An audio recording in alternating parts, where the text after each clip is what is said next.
ese es el punto de inflexión de la economía venezolana, que es la nacionalización de la industria petrolera. Tenemos hospitales horribles, asquerosos, las escuelas no sirven, la vía pública horrorosa, es decir, y el país totalmente quebrado. Porque yo tuve amigos que en esa época estábamos en la universidad que bajaron 15 o 20 kilos de peso porque no comían. Comían muy mal por el tema de la hiperinflación, de la escasez. Era horrible. Entonces, para mí la democracia liberal ya murió. Ahora estamos como en una etapa de transición hacia lo nuevo que va a venir. Porque al final del día los que controlan la política son pocos y realmente como ciudadanos no podemos hacer demasiado.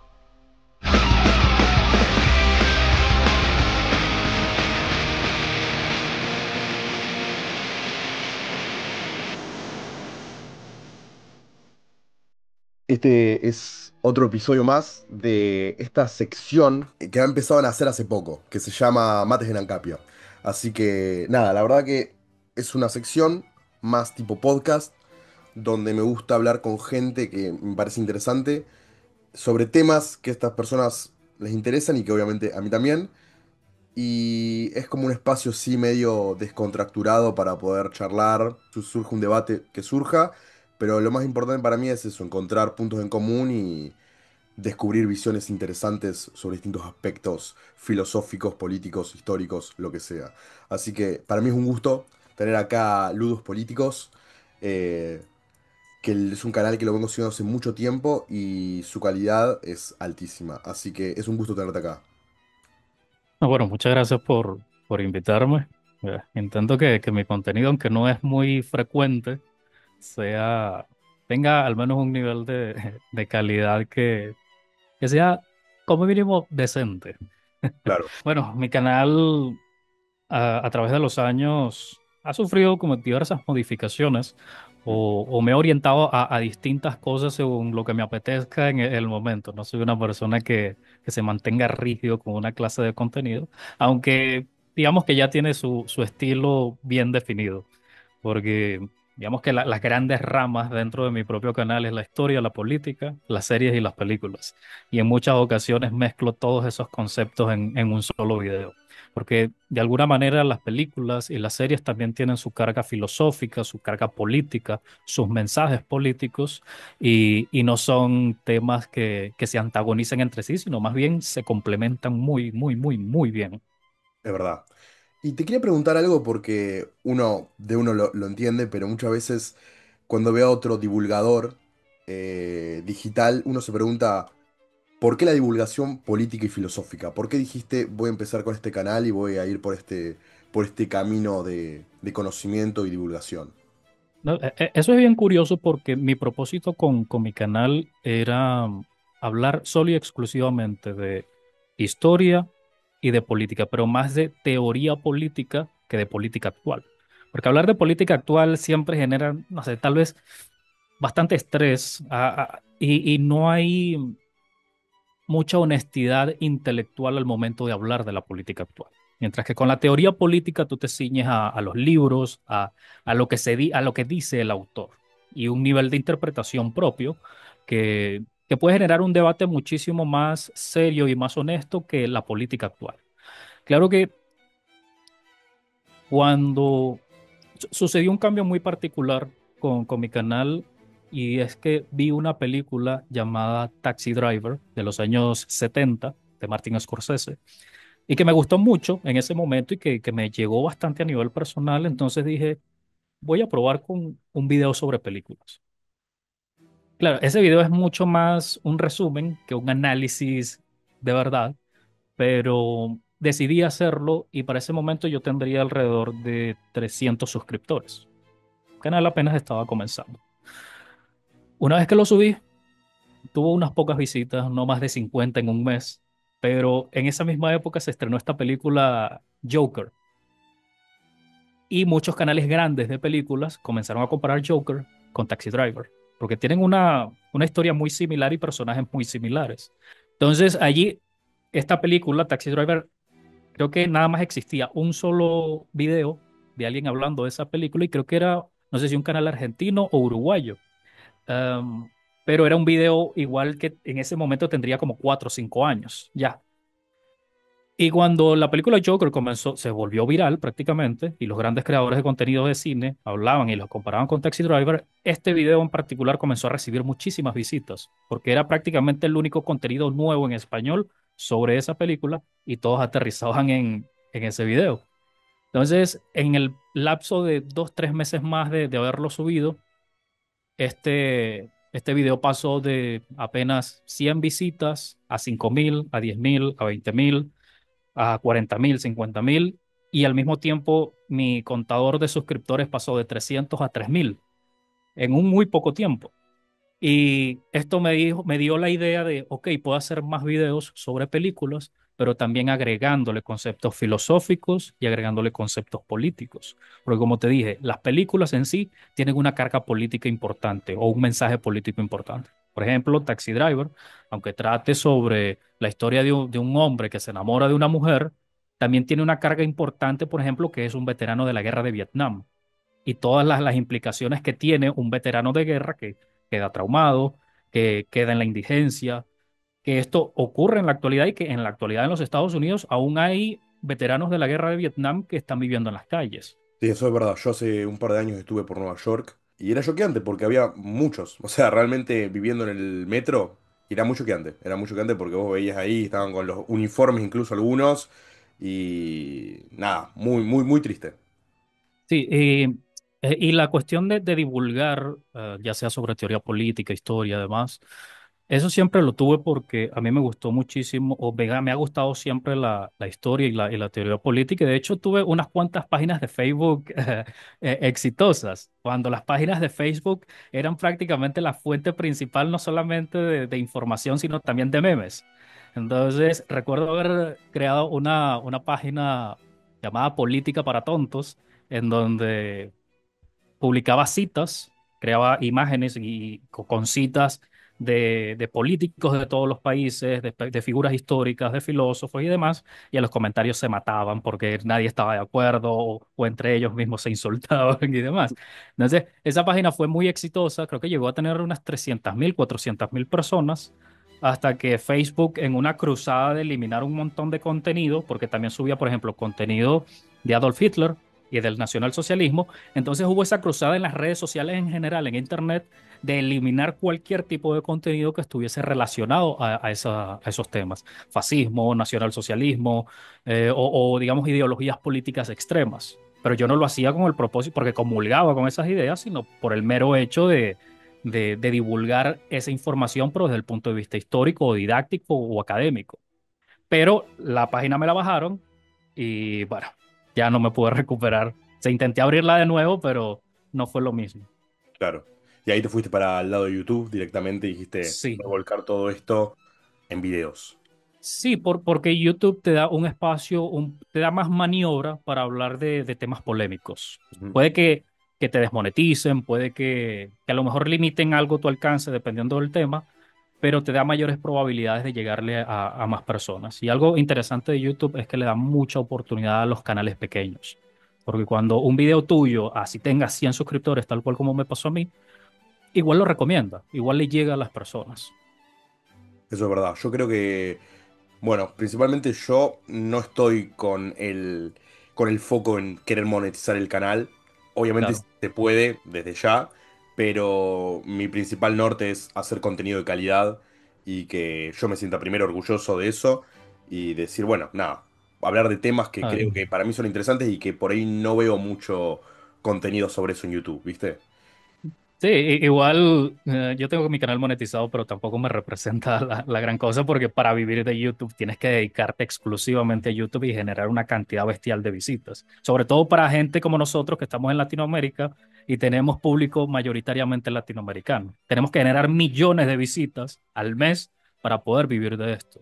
Desde ya. Y aparte también muchas veces nuestro contenido es bastante, digamos, es muy de nicho, ¿no? Digamos, Sí, y dentro de un nicho todavía más nicho, porque es contenido político, filosófico, pero que claramente, honestamente, no tenemos muchos seguidores de izquierda. sí, Mi canal, por por, suerte, tiene sí, varios. Hay gente de izquierda que me sigue y que siempre me dice, che, yo soy de izquierda, esto, lo otro, pero me gusta tu contenido.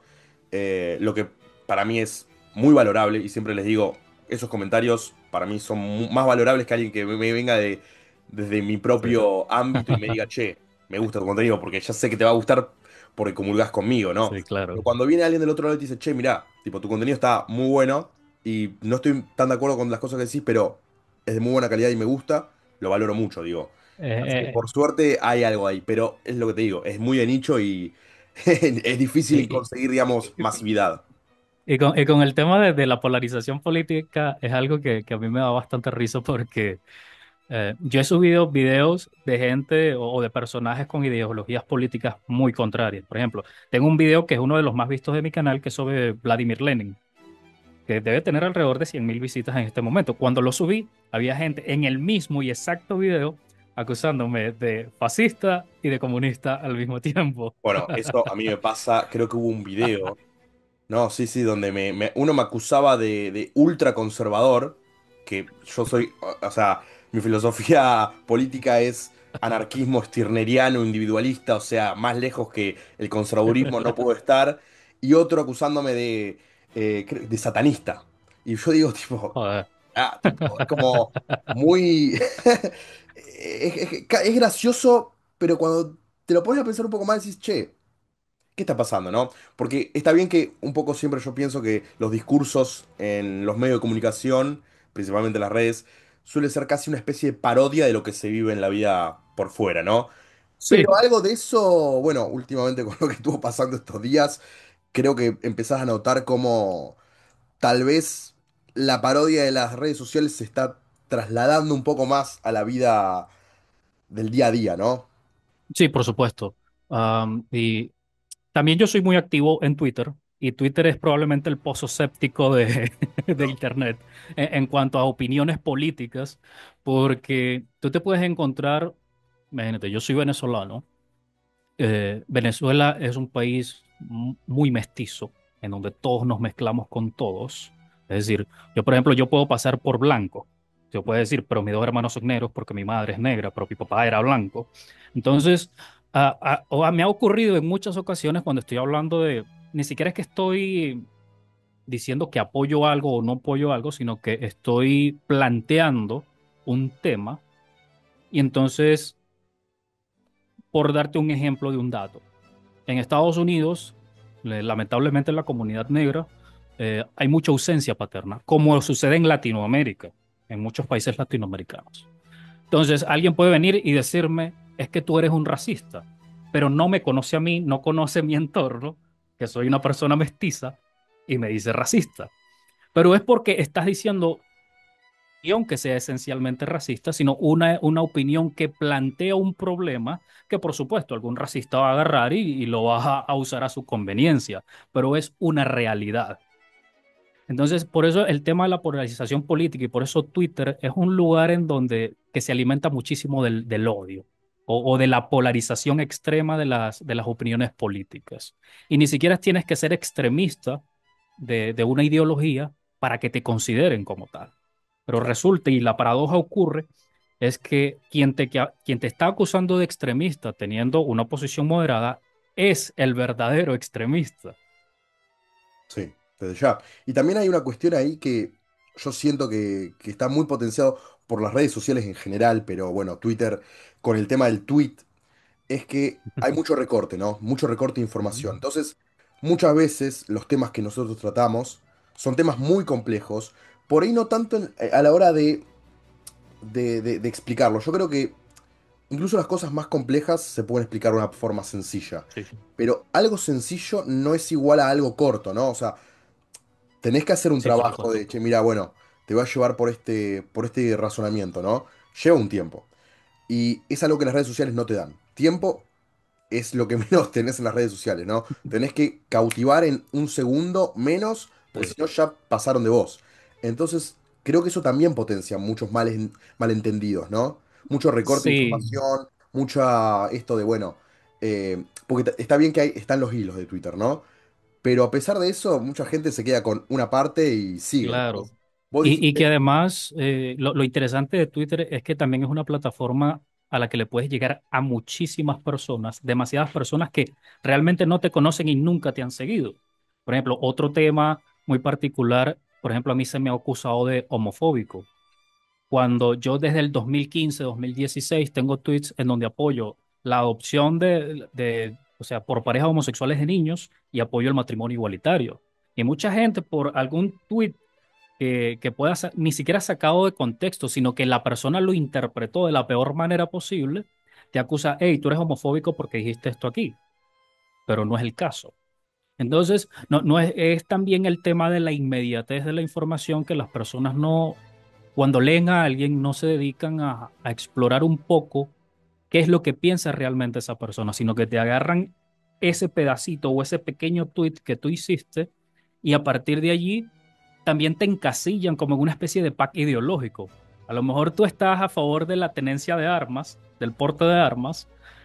Entonces, como estás a favor del porte de armas y normalmente la derecha está a favor del porte de armas, entonces tú o estas personas automáticamente te encasillan en todo el paquete ideológico de la derecha conservadora.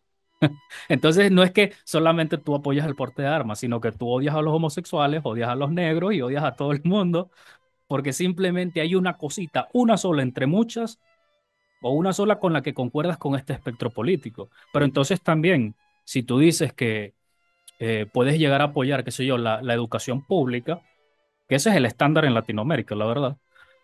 Entonces llega esta persona de derecha a decirte que eres un zurdo de mierda. Y no es el caso tampoco. Y aquí no, yo no estoy hablando que yo soy un centrista, no, no, no. De hecho, los centristas me parecen los peores en el espectro político. No, la verdad que sí. Eh, Porque al menos con la izquierda sabes a qué te atienes, con la derecha sabes a qué te atienes. El Sí, centrista va ahí flotando, ajustándose a lo que le resulte más conveniente.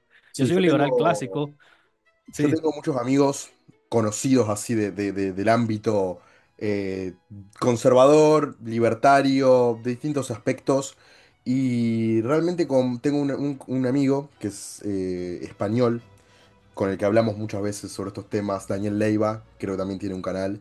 eh, y él siempre me dice, yo muchas veces estoy más de acuerdo, digamos, yo podría vivir en una comunidad con un marxista comunista que con un derechista, muchas veces. Y es verdad, o sea, digo, muchas veces importa a veces más otras cuestiones más allá de lo que uno va diciendo, ¿no? Que el discurso, valores personales, va por otro lado a veces muchas veces, creo que en Sí, muchos sí, casos. sí, Y vos sí, me por decías que vos supuesto. eras liberal clásico.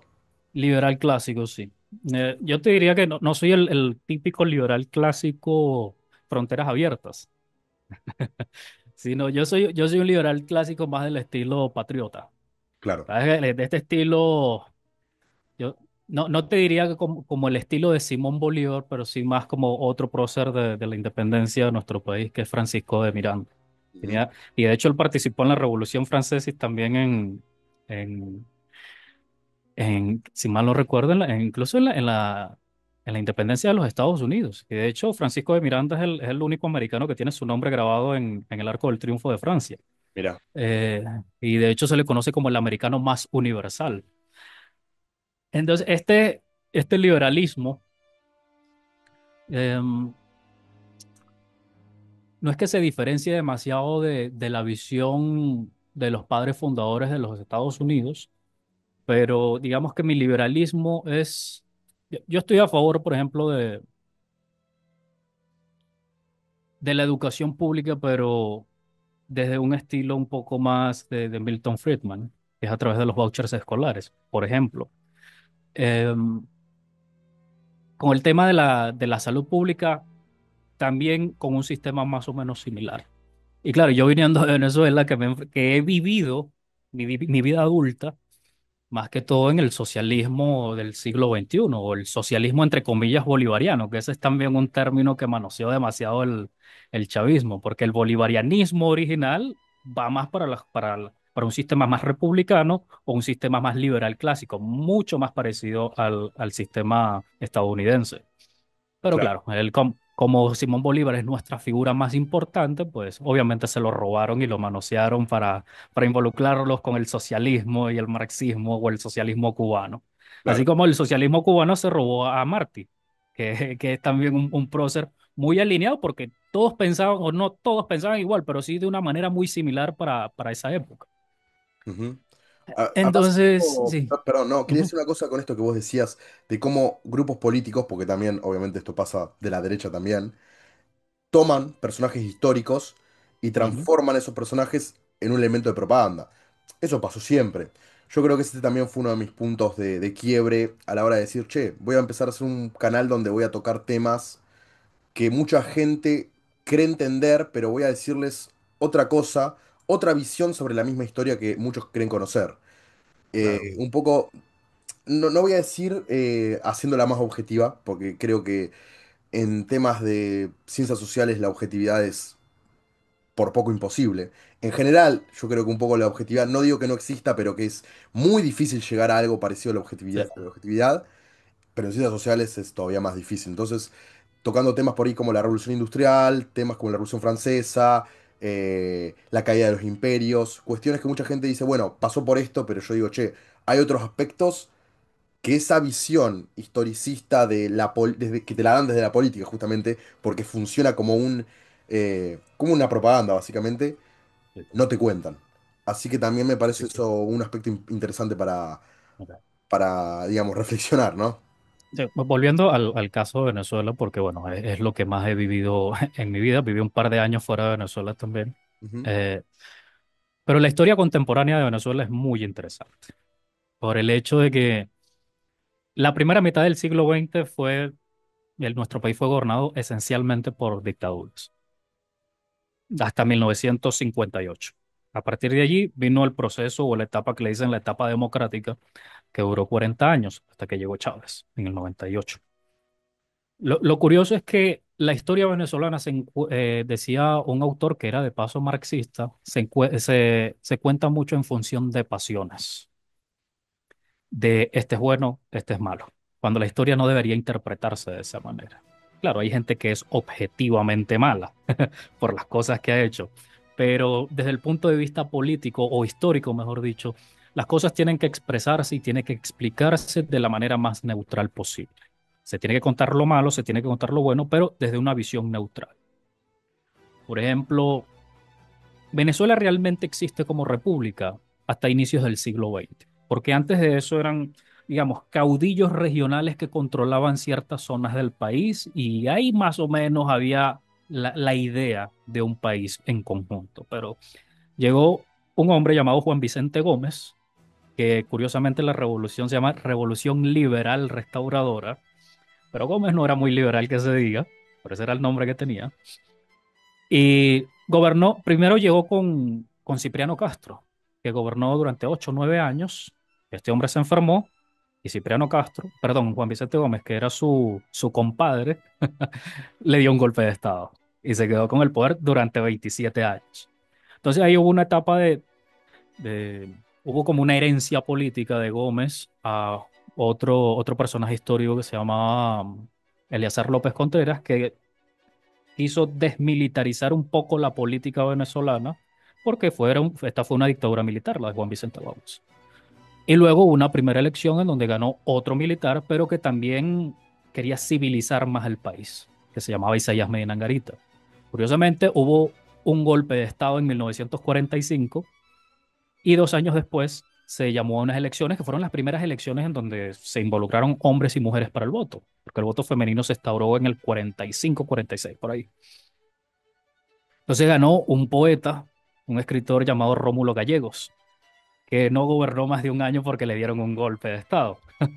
Ahí se instauró una junta militar de gobierno durante 2 años. Y se acabó la junta militar de gobierno porque mataron al presidente de la junta militar de gobierno. Ese ha sido el único magnicidio de la historia venezolana en el 1950. Luego hubo una junta de gobierno presidida por un civil y se acabó en el 1952 y ella asumió la presidencia, este presidente que hablábamos antes de comenzar a grabar, que se llamaba Marcos Pérez Jiménez, que gobernó durante 5 años y ese gobierno se caracterizó principalmente por el desarrollismo de la infraestructura. Se enfocó muchísimo en modernizar a Venezuela. Pero en 1958 hubo otro golpe de Estado y lo derrocaron. Entonces, en un lapso de 10, 12 años hubo 4 o 5 golpes de Estado. Bueno, acá en Argentina también tuvimos desde los años 20, bueno, mejor dicho, desde el principio del siglo XX, hubo golpes de Estado tras golpes de Estado hasta el último, que cayó en el 82, Ujú. digamos. Y bueno, y tuvimos también presidentes bastante autoritarios, como fueron Perón y otros tipos de presidentes, así que Bueno, yo creo que en general la historia de Latinoamérica, sí, Sudamérica, es muy similar. es muy similar en todos los países, obviamente cada uno tiene sus particularidades, pero es golpe de Estado, partidos liberales que no son liberales, Sí, pues comunistas que son todos asesinos, es como todo muy similar, en parte también porque, bueno, y los agentes extranjeros que participan muchas veces en estos conflictos suelen ser siempre lo mismo, ¿no? Digamos, la Unión Soviética, Cuba, Estados Unidos, Unidos, Kirchner, sí. es como siempre se van repitiendo las cosas y vos decís, bueno, tan difícil, tan diferentes no somos en ese sentido. Sí, curiosamente Juan Domingo Perón estuvo aquí en Venezuela en 1957 y lo recibió Marcos Pérez Jiménez, porque creo que lo habían derrocado en Argentina, si mal no recuerdo. Sí, sí, creo que sí, fue en el 55 cuando lo derrocó, así que sí. Tengo un tío mío que siempre hablamos sobre temas históricos y él me dice, qué curiosidad, ¿no? Cuando a Perón lo derrocan, el tipo no fue a ningún país democrático, se fue todo a Paraguay con Stroessner, después Ajá. con Trujillo, Venezuela y después terminó en España con Franco, o sea, digamos, es como raro, digo, sí, tipo, qué democráticos Sí, que por eso. No, lo curioso es que la gente en la actualidad cree que Perón era un gobierno muy izquierdista, progresista y demás, pero Perón realmente viene del fascismo italiano, Claro, originalmente. yo siempre digo, lo digo un poco en chiste y un poco en realidad, digo, eh, el verdadero, el sistema que realmente ganó la Segunda Guerra Mundial es el fascismo. Y lo digo con un poco de Sí, tristeza, pero un poco las economías que tenemos actualmente son bastante fascistas. Digamos, en términos económicos reales, funciona eso, es sí, corporativismo. sí, bastante corporativismo, exacto. Exactamente, digamos, funcionan desde ese lado. Y yo creo que se entiende un poco eso cuando vos te das cuenta que los sistemas no son ni tan capitalistas ni tan socialistas, ¿no? Como que está Sí, lo absoluto. que vos decías justamente, un poco el centrismo ese raro, que es otro centrismo este, que es un poco, bueno, tenemos un poco de socialismo, un poco de capitalismo y hacemos una mezcla rara, entonces los de izquierda cuando critican aspectos capitalistas de esta economía, algo de razón en algún punto tienen, y los del otro lado algo de razón también tienen cuando dicen que es muy socialista todo Ujú. esto. Sí, por Entonces, supuesto. es como que, pero no están logrando ver lo que realmente es, que es, bueno, un sistema corporativista a más no poder. Sí, y continuando con esto que mencionaste antes, cuando te estaba hablando un poco de la historia contemporánea, de cómo se cuenta la historia y tu perspectiva de contar la historia de una manera diferente, eso fue uno de los propósitos que yo también tuve. De contar, por ejemplo, el gobierno más polémico es precisamente este de Marcos Pérez Jiménez y también el de Juan Vicente Gómez. Y lamentablemente en nuestra historia no se valora estas figuras precisamente por rencillas políticas o partidistas. Este escritor marxista que yo te mencioné, que dijo que la historia de Venezuela se encuentra en función de pasiones,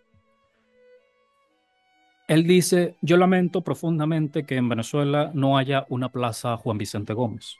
Porque ciertamente fue un dictador y ciertamente atacó a sus oponentes políticos, pero eran los inicios del siglo XX. ¿Cómo se gobernaba a inicios del siglo XX en el mundo entero? De esa manera.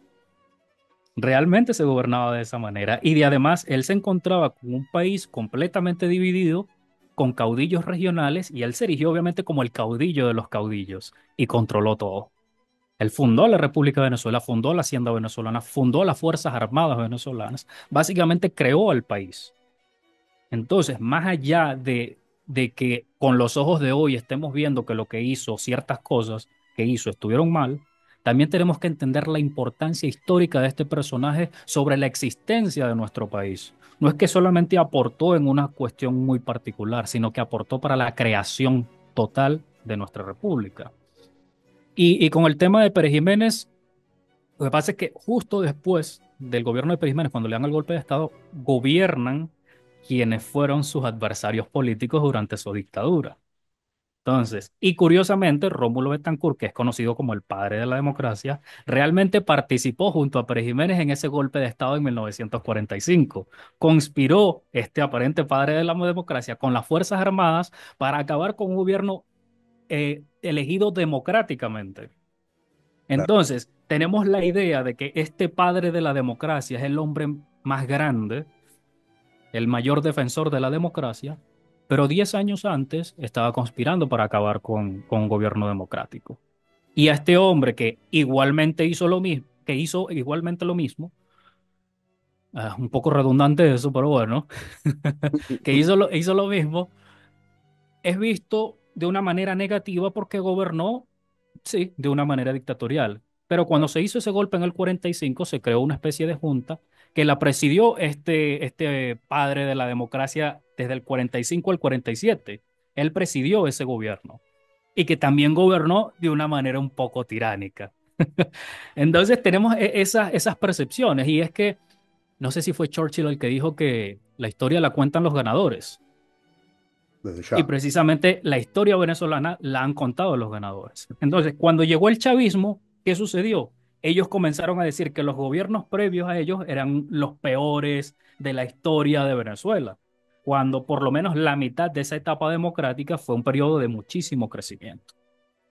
Claro, lo que pasa con el tema después de este gobierno de Pérez Jiménez, que ocurre la etapa democrática, ocurre un evento importantísimo, que fue la nacionalización de la industria petrolera. Entonces los políticos, eso fue en el 76. Entonces los políticos tenían recursos infinitos para comprar a la gente, para comprar la voluntad de las personas. Y justamente tú pones un gráfico del crecimiento del PIB, de inflación y demás, justo en ese momento Venezuela cae. A partir de ese momento Venezuela comienza a caer de la nacionalización de la industria petrolera. Y es por eso mismo que Chávez llega al poder, porque Venezuela estaba mal. Es decir, cuando Chávez llega al poder, si mal no recuerdo, la inflación promedio de toda la década de los 90 estaba como en el 50-60%. Y la pobreza estaba alrededor del 50%, 60%. En el peor de los momentos o en el peor año estuvo alrededor del 70 y algo por ciento. Entonces, por una razón Chávez llegó al poder. Porque si las cosas estaban demasiado bien, él no tendría que haber llegado. Tendrían que haber continuado los que tenían bien el país, ¿no? Pero ese no era el caso. Entonces, vemos cómo la política también manosea la historia.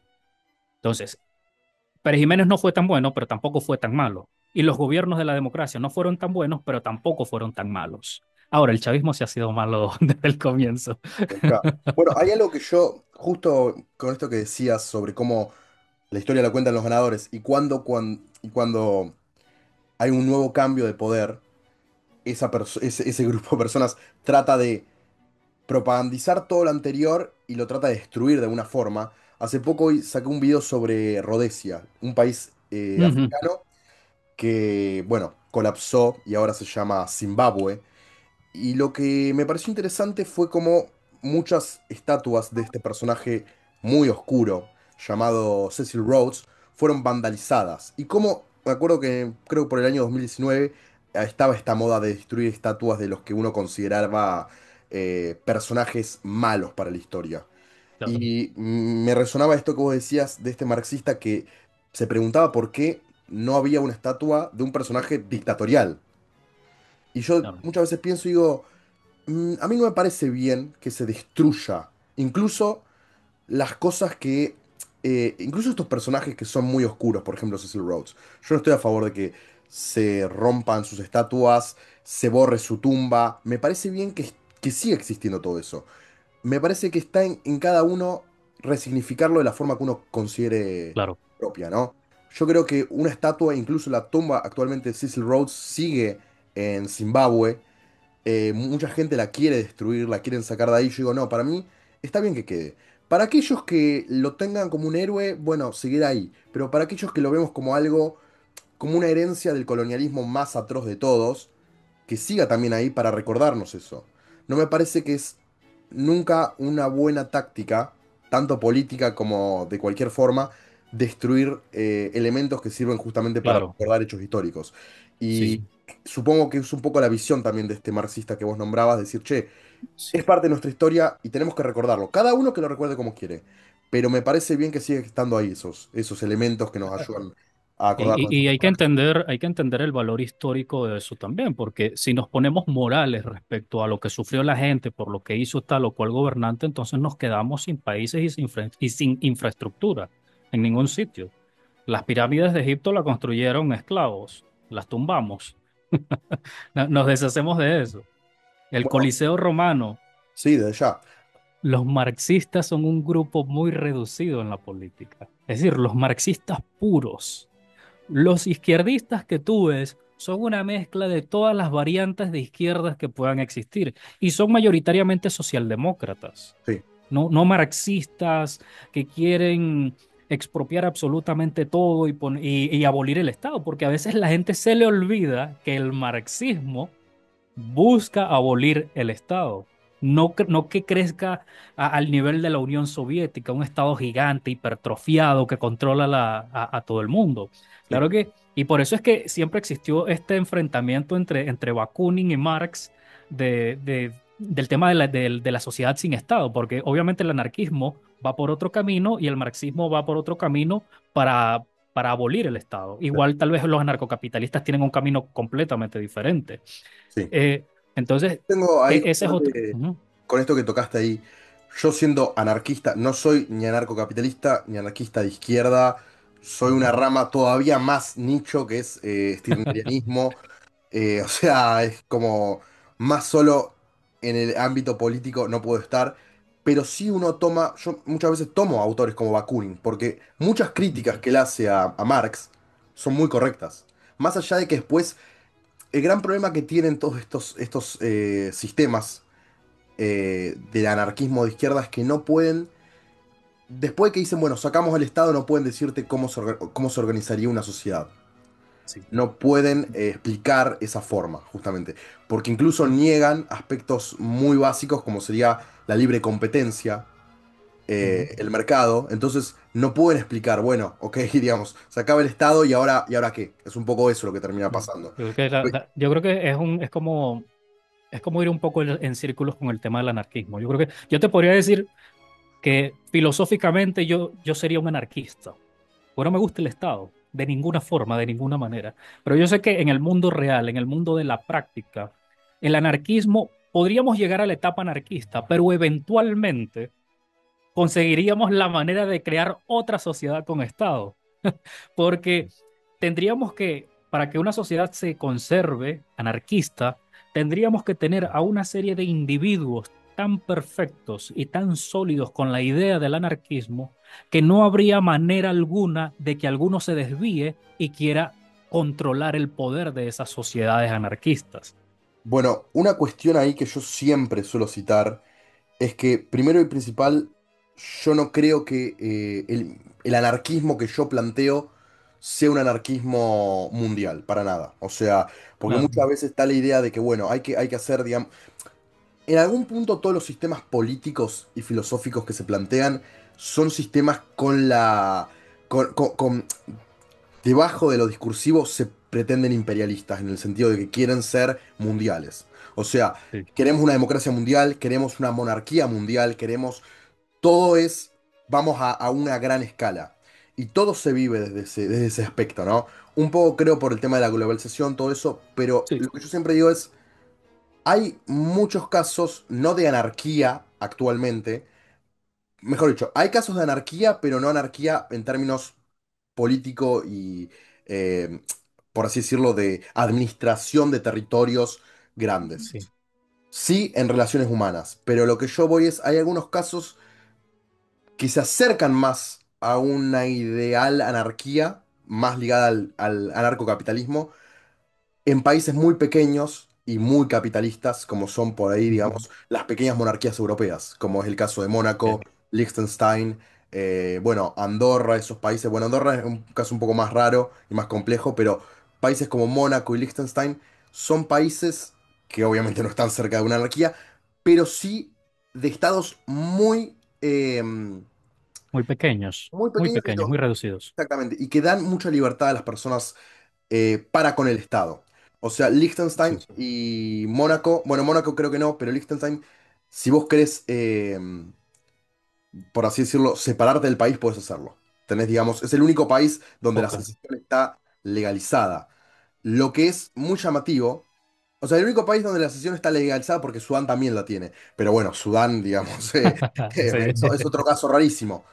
Pero justamente lo que digo es el hecho de que te permitan decir, mira, si yo Estado que soy una imposición, porque justamente es una monarquía, Liechtenstein, es una Ujú, monarquía prácticamente, no voy a decir absoluta, pero es una monarquía bastante dura. Te dice, mira, si vos no querés formar parte de este país, tenés libertad de irte. Es un paso ujú. muy grande a la hora de decir, che, estás acá porque querés realmente. Algo que los demás Sí, estados, nación en general, no te dicen. Es una imposición directa. Entonces yo digo, ese es un paso bastante grande. Aparte de que se vota todo. O sea, en Liechtenstein se votó hace creo que es un par de sí. años. Querían comprar un helicóptero para la policía y la gente votó que no, porque no quería gastar tanta plata. Y no se compró ningún helicóptero. Es verdad también ese punto que son países muy chicos. Y yo siempre digo, cuanto más pequeña es la organización política, mejor. Y mucha Sí, gente eso dice, bueno, pero sería mucho más, habría mucho más conflicto. Cuando uno lo mira desde arriba, sin tener mucho conocimiento histórico, parece tener sentido. Pero cuando uno lo empieza a ver en términos históricos, se empieza a dar cuenta que no, los países cuanto más pequeños eran, menos conflicto había entre ellos porque el costo de una guerra era mucho mayor. Digamos, no es lo claro. mismo empezar una guerra mundial como la Segunda Guerra Mundial con millones de ciudadanos, o sea, muchísima carne de cañón para gastar por muchos años, que un país con muy pocos habitantes, los cuales no van a tener muchos intereses en ir a luchar por una guerra ajena, menos intereses van a tener de perder las cosas que tienen y van a preferir dar el brazo a torcer en algún aspecto antes que ir a poner su vida en peligro. Sí, Entonces, sí. y de hecho, históricamente se ha visto como pequeños países han derrotado grandes potencias. El caso de la guerra de Afganistán contra la Unión Soviética es uno, y el caso de la guerra Ujú, de Vietnam también. Si bien obviamente hay después muchos matices que hacer en esos dos casos, te muestra justamente que incluso países muy pequeños y una diferencia en términos militares muy grande entre la potencia y el país invadido, te demuestra que se puede hacer eso. Y por claro. otro lado, con el tema de eso, lo que yo siempre voy es, me parece mucho más importante el tema del regionalismo, porque no, muchas veces uno piensa que los anarquistas individualistas creemos que el individuo está solo y el individuo puede todo, ¿no? Digamos, como que Claro. el individuo está en contra de la sociedad casi, para nada. Yo creo que incluso los liberales, que también suelen ser bastante individualistas, estamos a favor de sociedades en donde la gente forme parte de ellas de forma voluntaria. Sí, De hecho, todos constantemente estamos formando sociedades de forma voluntarias. Un grupo de amigos es una sociedad en algún sí. punto de forma voluntaria. Lo que uno quiere es justamente generar más sociedades de forma voluntaria. Y de hecho, gran parte de nuestra vida se da en esos términos, en relaciones voluntarias, en libertad. Y no suelen ser muy conflictivas. Y cuando son conflictivas, no llegan a un nivel de violencia física tan grande como la que uno ve cuando hay conflictos políticos. Sí, lo que pasa ajá, cuando nosotros hablamos desde un punto de vista muy teórico, y esto ocurre con todas las ideologías políticas, es que es difícil trasladarlas, o sea, o trasladar ese pensamiento a un pensamiento colectivo para que pueda aplicarse. Porque todos tenemos, así como somos seres humanos, todos tenemos aspiraciones diferentes, tenemos percepciones diferentes sobre la vida. E imagínate, si dentro de un núcleo familiar no todos piensan igual, que es algo muchísimo más cerrado, que los padres tienen mayor control sobre la educación de los hijos y los pueden enseñar con sus propias ideas o con sus propios valores, imagínate un poco más grande, que es un poco más afuera de eso. Entonces, es interesante conversar con esto más desde un punto de vista intelectual, pero a nivel práctico es donde siempre se complica el asunto. Eso es verdad, pero ahora justamente voy a hacer un documental que lo vengo pensando hace bastante, pero bueno, también uno, viste, le lleva mucho tiempo hacerlo y cuando dice, bueno, estos son temas muy de nicho que probablemente no tengan muchas visualizaciones, uno los trata por ahí los va pateando más para adelante, sobre Claro. el que yo considero que es el caso de anarquismo directo más exitoso de todos y más desconocido de todos, que es el caso de Cospaya, no sé si alguna vez lo escuchaste. No lo he escuchado. Bueno, Cospaya fue una pequeña región que quedó justamente, digamos, sin gobierno, creo que fue durante el siglo XIII, entre Florencia y los estados pontificios, porque no se ponían de acuerdo por una Ujú, cuestión de límites y quedó, digamos, sin ser de ninguna de las dos. Y ahí surgió una comunidad que existió hasta 1840 casi, que fue justamente un estado, bueno, no era un estado, sino que era una sociedad libre donde la gente iba ahí a comerciar. Ujú, Y tenían una forma obviamente de organización donde los miembros más intelectuales de la comunidad se juntaban y decidían ciertas leyes. Uno podría decir que eso era una forma de Estado, pero no tenían imposición militar de ninguna forma. Y de hecho fue el ujú, último territorio en ser integrado a la Italia moderna, lo que también prueba justamente cómo, incluso en un caso de violencia externa, porque muchas veces una de las grandes críticas es, bueno, ¿qué pasa si tenés una región anarquista y viene un Estado y lo quiere invadir? Podés resistir bastante bien, como ciertos casos históricos los ha habido. Y lo que yo ujú, siempre digo, que me parece muy revelador de los sistemas políticos que tenemos prácticamente en todo el mundo, pero los de América me parecen muy, ¿cómo se llama? Reflejan muy bien esta problemática, es que estos, estos modelos de Estado-nación parecen estar pasando una crisis profunda y dura.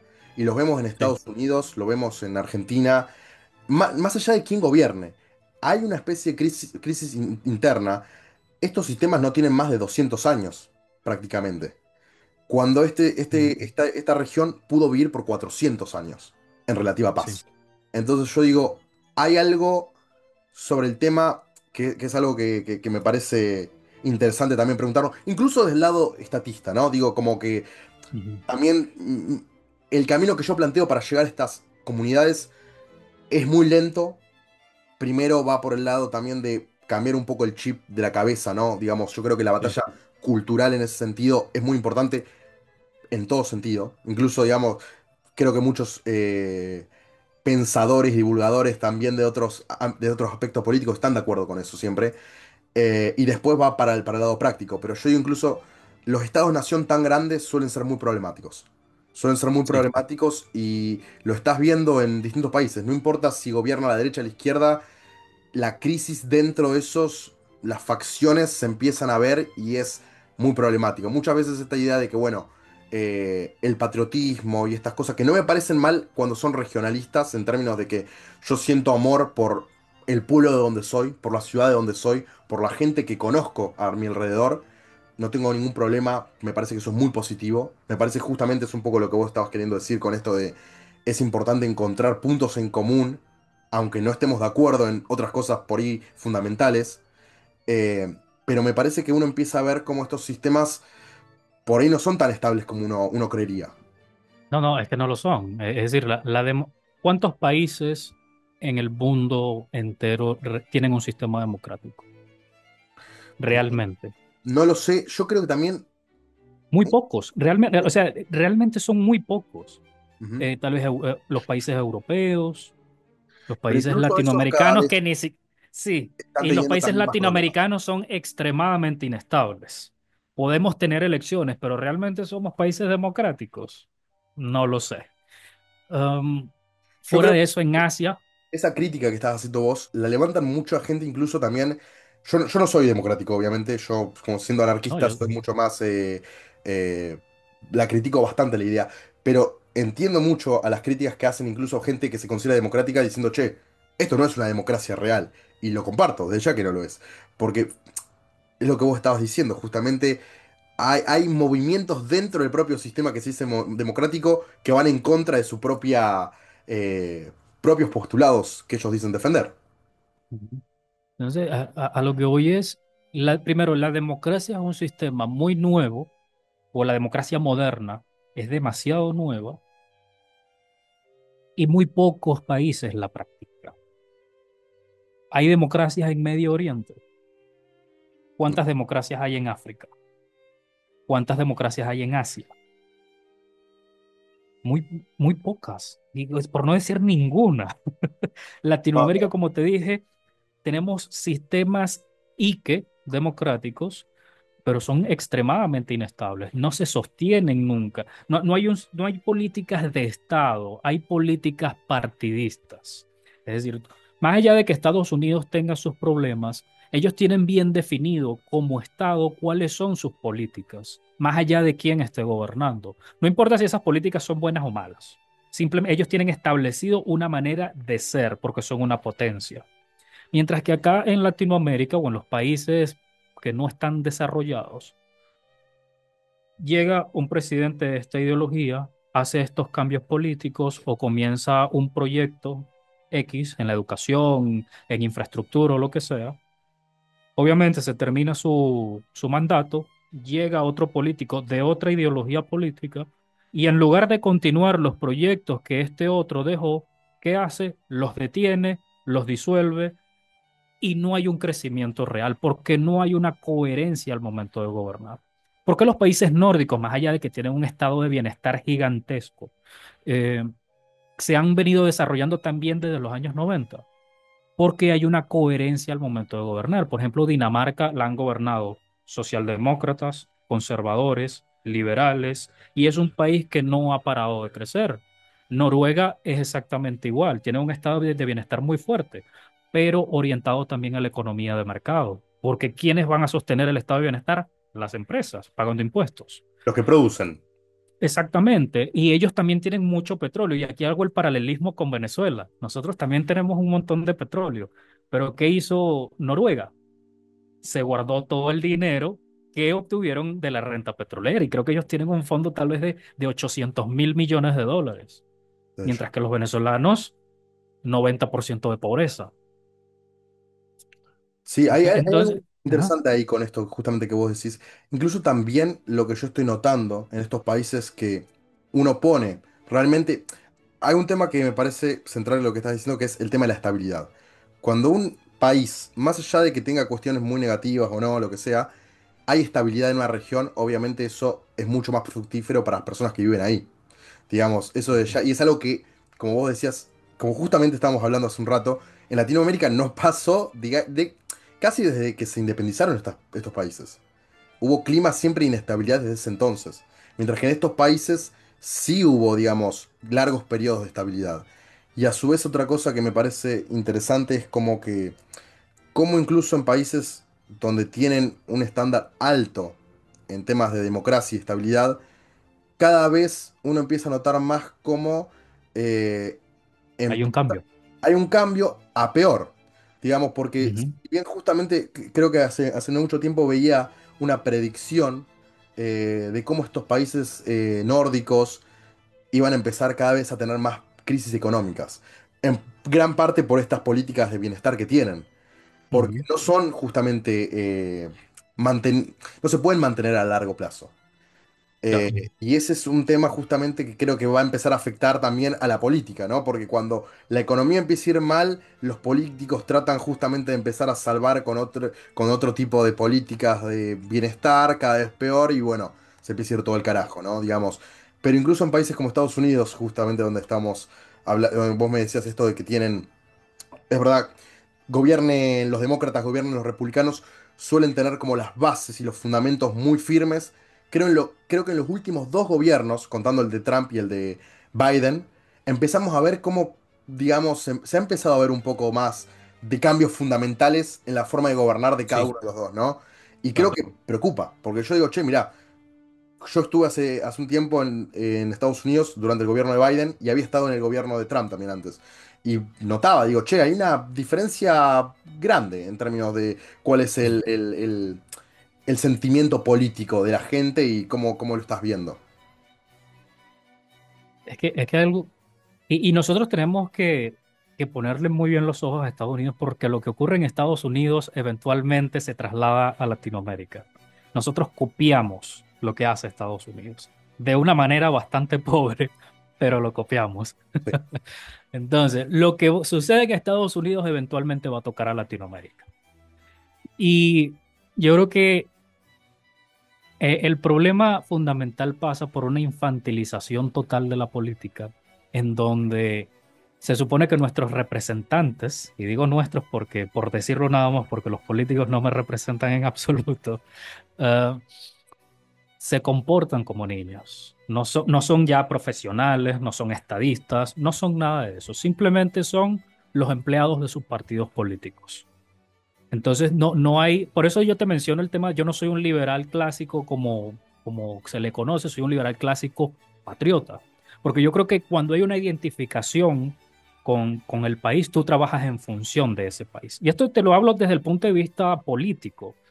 A nivel personal, eh, sí soy un patriota, pero tampoco es que ando con la bandera de Venezuela a todos lados, ni dando discursos sobre lo grandioso que es mi país, sino que si el político no tiene una identificación, vamos a decirlo, y vamos a romantizar un poco el lenguaje espiritual con el país con el que gobierna, es muy difícil que este político actúe en función de su propio país.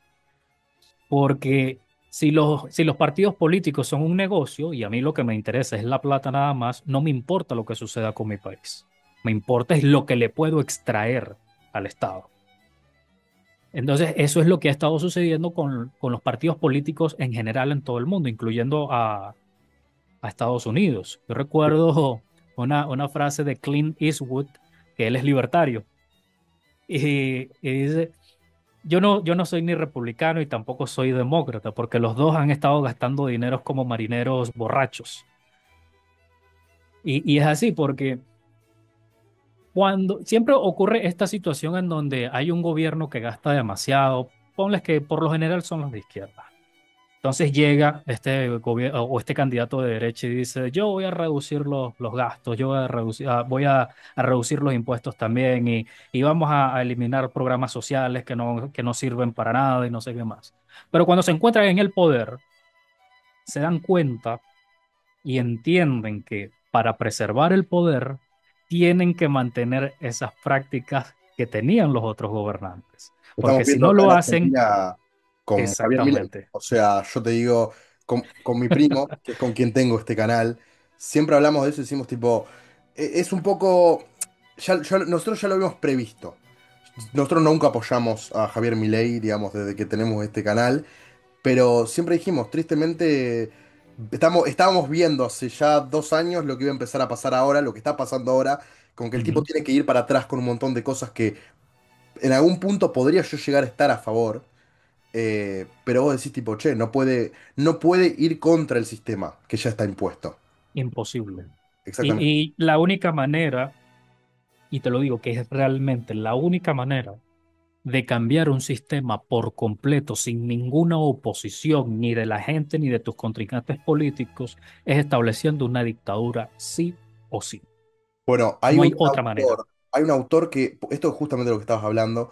Bueno, primero y principal me encanta cuando uno puede hablar, si bien obviamente vos sos liberal, yo soy anarquista, tenemos diferencias fundamentales, pero igualmente tenemos muchas similitudes a la hora de dar diagnósticos sobre las situaciones que estamos viviendo en el mundo. Que eso me parece mucho más importante porque por lo menos hay un punto de partida sobre el cual después construir, ¿no?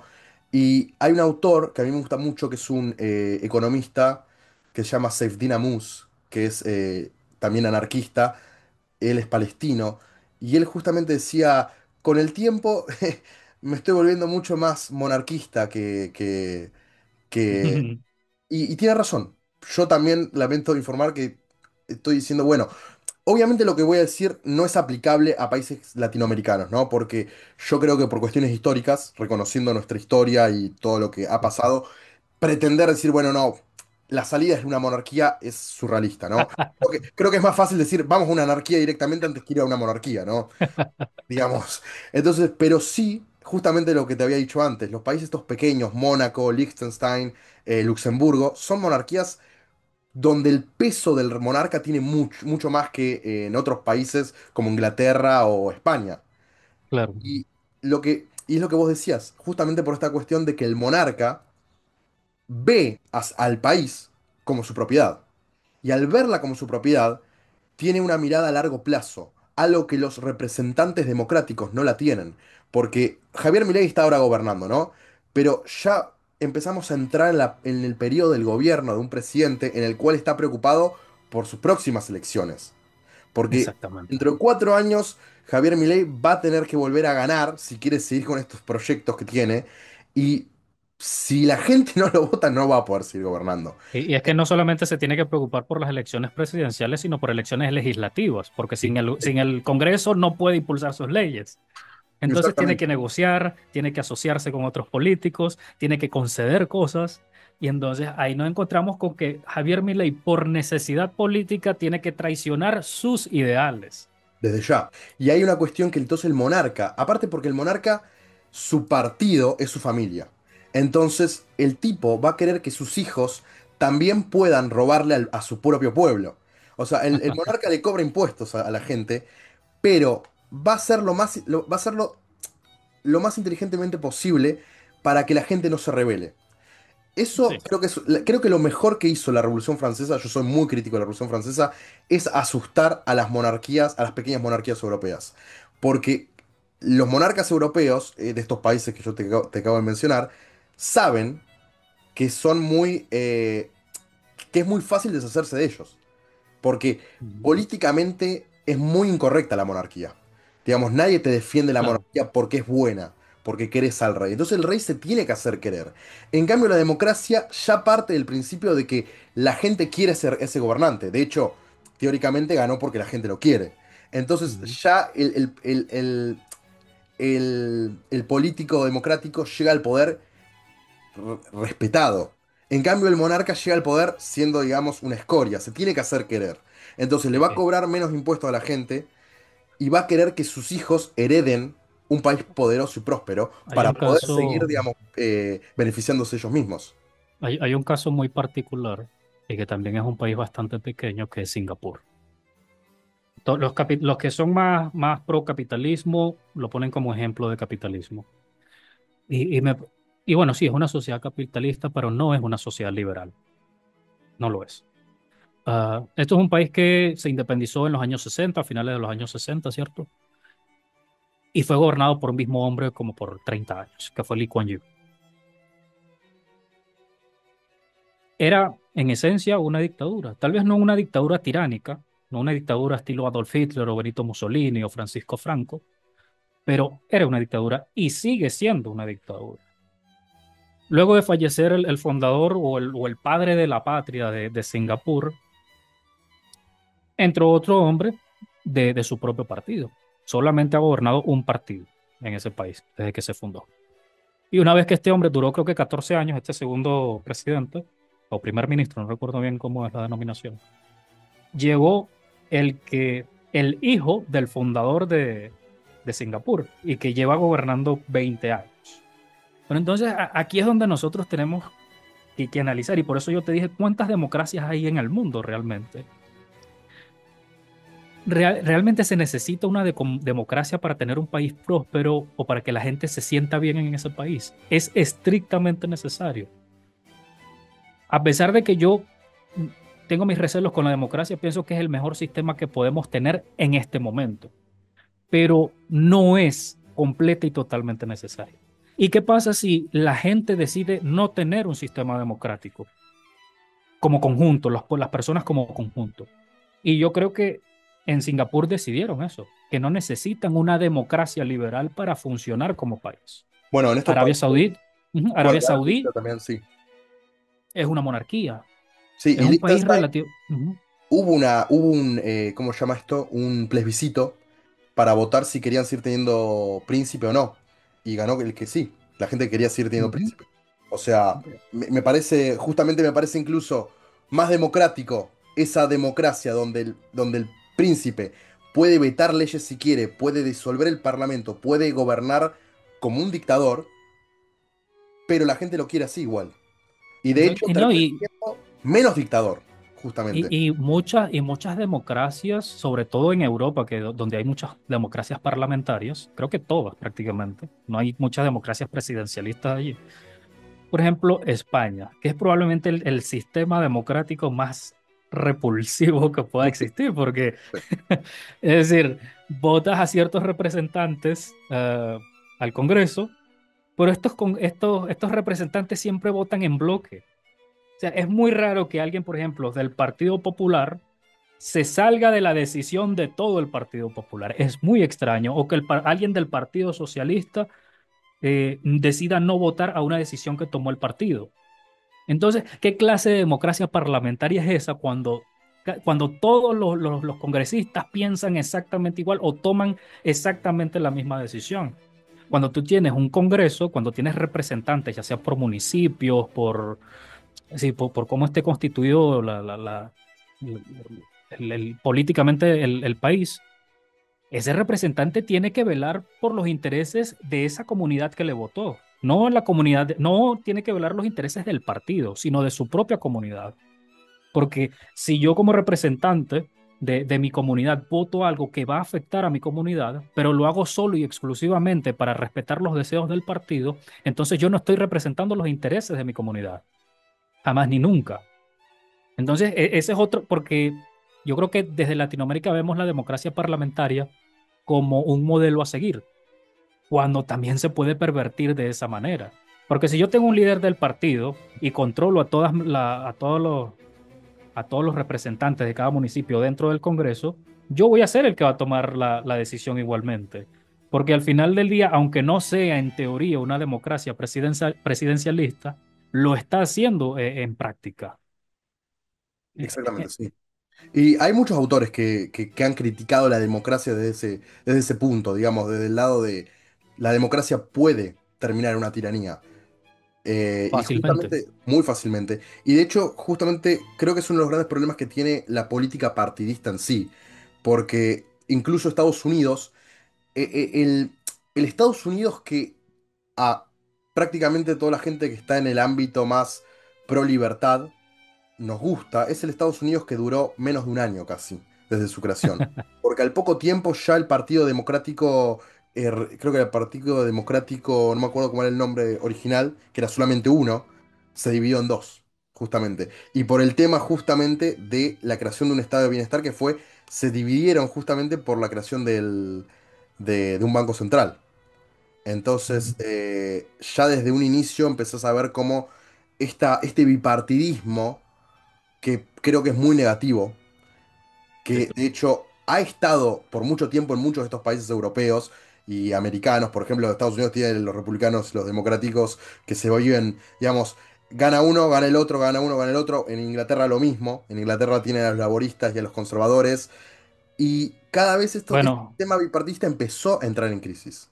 por ejemplo, acá en Venezuela, en esta etapa democrática que te mencioné, fue por un bipartidismo, toda esa etapa democrática, que fue el Partido Acción Democrática, que era un partido socialdemócrata, y el Partido Social Cristiano Copey. Ellos se turnaron distintos periodos presidenciales hasta que llegó el chavismo. Bueno, y Y, ahí ajá, ves algo, como que yo digo, ahí ves algo interesante, ¿no? En sentido de que estos este sistema bipartidista empieza a entrar en crisis y surge un nuevo personaje. En Inglaterra ujú. está surgiendo con un tipo que creo que se llama Neil Ferguson, algo así. No, Neil Farage, creo que está Ah, surgiendo ya, como ya, una sí me tercera acuerdo. opción. Y acá en Argentina surgió con Milei. Y en Estados Unidos la tercera opción surgió dentro de un mismo partido que fue Donald Trump.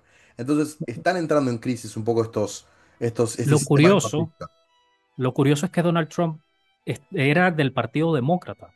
A Donald Trump lo amaban antes de entrar en la política. Sí. O sea, en los medios de comunicación, en Hollywood, siempre hacía cameos en películas. Siempre aparecía en una que otra en películas infantiles, en series juveniles.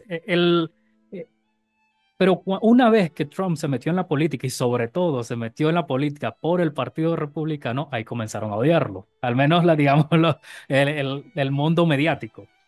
Después del derrocamiento de Marcos Pérez Jiménez en 1958, entró Rómulo Betancourt, quien fue el fundador del Partido Acción Democrática.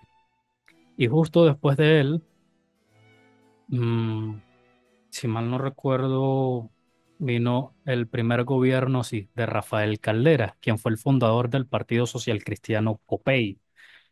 Y a partir de allí, bueno,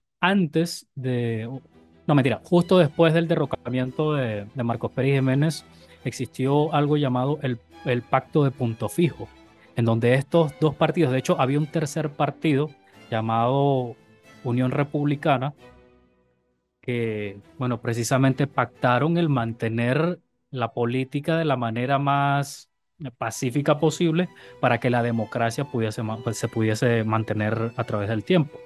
La cuestión es que el líder de este partido URD, no recuerdo muy bien cómo fue el asunto, pero digamos que no, en términos prácticos, no lo incluyeron en todos estos pactos políticos que hicieron tanto Acción Democrática como COPEI. Entonces, como te dije, se fueron prácticamente alternando los gobiernos y, y la situación de venezolana en cuanto a economía y a nivel social, de desempleo, inflación, pobreza y demás, comenzó a empeorar luego de la nacionalización de la industria petrolera. Para los años 80, que fue la peor década del siglo XX en términos económicos, la inflación llegó a estar en 80-90% anual en algunos momentos. Se hicieron los primeros controles de precios. Bueno, no los primeros, ya la economía venezolana era bastante centralizada, bastante estatista, pero así, aquí se comenzaron a ahondar este tipo de políticas. Regulaciones de precios en un montón de sectores. Recuerdo haber visto una foto de los años 70 de un recorte de periódico en donde estaban regulando el precio de las arepas, que es nuestro plato típico de acá, el más famoso. Precisamente porque el gobierno está intentando atajar la inflación de las maneras más arcaicas posibles, pero obviamente cuando intentas regular un precio lo que hace es dispararlo. Sí, eso ya lo prueba la economía desde la época de de los romanos, que fueron los Sí. primeros que empezaron a hacer esas cosas así. Entonces, en los años 80 se intentaron todas esas medidas desesperadas de los estatistas para controlar la economía, para intentar que la inflación no se descontrolara, pero como te dije, generó el efecto contrario. En 1989 ocurrió un evento político y social bastante trágico que fue el Caracazo. Ah, yo soy de un pueblo pequeño del estado Trujillo, pero actualmente estoy viviendo en Caracas. Ese evento ocurrió acá, en donde murieron un montón de personas porque fueron manifestaciones en las calles, comenzaron a ocurrir saqueos. Es decir, fue un desastre total. Las fuerzas públicas mataron a un montón de civiles porque todo se salió de control. Se dice que, bueno, que el Caracazo no fue un movimiento espontáneo, sino algo muy organizado, algo bien calculado para generar lo que se generó. Y para 1992 ocurrió este intento de golpe de Estado de Hugo Chávez, en donde obviamente fracasó, lo encarcelaron y demás. La época de los 90 también fue bastante convulsa, hubo crisis bancaria, crisis de todos los estilos que te puedas imaginar. Y cuando Chávez sale de la cárcel, lo liberan, o yo creo que fue un sobreseimiento, no fue un indulto, pero comenzó su carrera política. Acá, Un poco claro, como el pintor austríaco. un poco.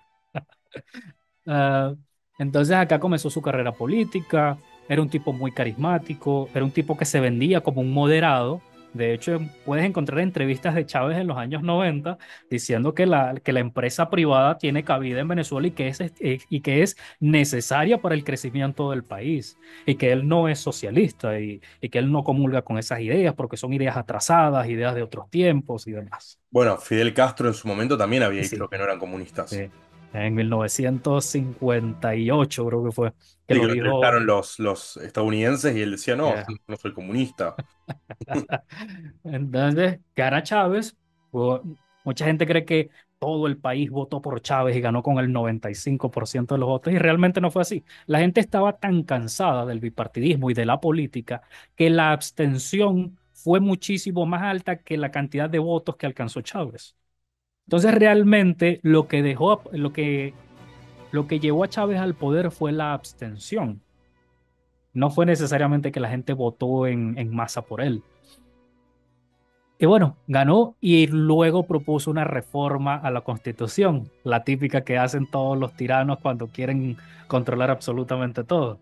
Ganó esa reforma de la Constitución y, y a partir de ahí comenzó lo que es el chavismo realmente. ¿Y qué pasó con el tema del bipartidismo y cómo generó que llegara Chávez? Es precisamente esto, el descuidar de una manera tan torpe la economía y también descuidar a las Fuerzas Armadas, porque básicamente le crearon un movimiento socialista dentro de las Fuerzas Armadas y no se dieron cuenta hasta que le dieron el golpe de Estado. Pero ya las Fuerzas Armadas estaban, digamos, infectadas del germen socialista, por denominarlo de esa manera. Y como ves en la actualidad, lo que sostiene el chavismo no es el pueblo, son los votos, son las Fuerzas Armadas. Porque incluso después, todos pensábamos que después de morir Chávez, el chavismo se iba a quebrar por todos los medios y de todos los frentes. Pero resulta que se unieron aún más y esa pega del chavismo son las Fuerzas Armadas. Y ahí Bueno, es donde está la clave.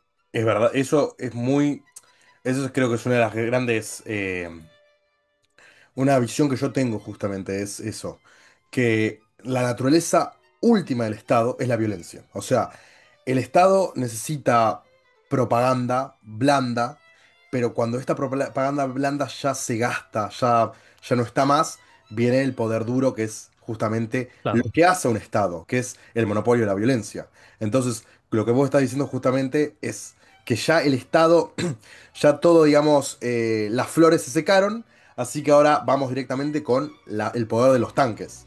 Sí, Directamente ahora lo que nos respalda son las armas, nada más. y hay un error de la gente que cree que durante Chávez las cosas estuvieron bien y realmente no.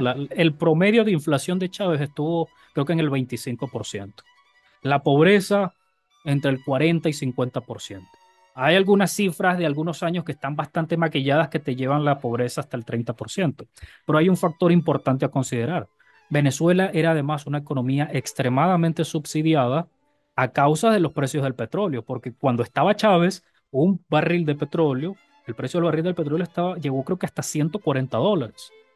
Entonces, obviamente, había una cantidad de dinero grotesca para mantener esos subsidios, para robárselos, para hacer de todo y que eso no se notara directamente en la economía. Y aún así teníamos veintitantos por ciento de inflación y casi la mitad de la gente era pobre.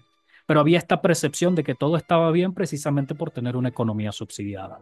Claro. Una vez que Chávez muere, caen los precios del petróleo.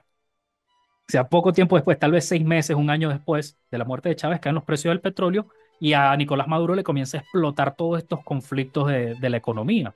Y por eso mucha gente chavista que no le gusta Maduro piensa que fue Maduro el que arruinó la economía. Pero realmente lo que asumió Maduro fueron las consecuencias de las políticas económicas de Hugo Chávez. Bueno, esto es justamente que lo que vos decías de que el gran núcleo del poder del chavismo fueron justamente las Fuerzas Armadas, es lo que también ocurrió en el Imperio Romano. A mí me gusta mucho la historia del Imperio Romano porque refleja muchas cosas de caídas de sistemas políticos posteriores.